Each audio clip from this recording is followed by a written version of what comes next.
are you about these leaks? I'm deeply concerned. This is horrific. The fact that somebody inside the CIA, either a contractor or an employee, could violate their oath, could violate morality, could do what they did, is terribly troubling. It's also troubling that the United States government could let it happen twice. It was bad enough when Edward Snowden did it at the National Security Administration. Now it's happened at the CIA, apparently. This is terrible, and nothing gets the CIA more upset when something like this happens, but it still never should have happened. House Intelligence Committee Chairman David Nunes says these documents released by WikiLeaks are very serious. He's concerned about what information will be exposed in the future. How do we stop this? Well, you stop it through technology and you stop it through morality. That's how. And people who go into the CIA have got to be vetted better. We have to make sure that throughout anybody who has a classified clearance is not doing this type of thing. But there are also technologies that have to be employed to physically stop it. Somehow they got around those technologies. And I want to get your take on what's happening with these wiretap claims by the president. Also referring back to Chairman Nunes, he says he hasn't seen any evidence to support these allegations yet, but he does want to get to the bottom of it, he says. He calls the president a neophyte to politics. Yeah. I think we've got sound of this. I want to throw to that first. The president is a neophyte to politics. He's been doing this a little over a year.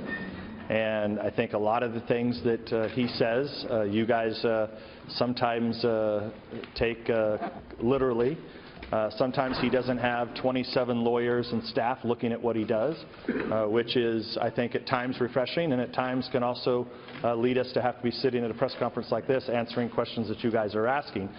So he says the president was actually asking a question in that tweet, and that the press are taking him too seriously, or too literally, I should say. Well, when I first heard about the series of tweets, I thought this makes no sense and there's no evidence to support it, and I've never been one to like outlandish charges saying your predecessor is a criminal.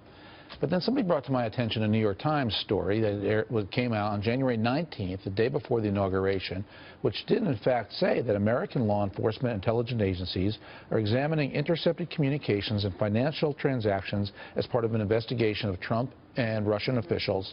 And then it said one official said intelligence reports based on some of the wiretap communications have been provided to the White House, says the New York Times. So my point here is if I were the press secretary and the president wanted to do something of this magnitude, he should have called people together, said, I'm very upset to see this.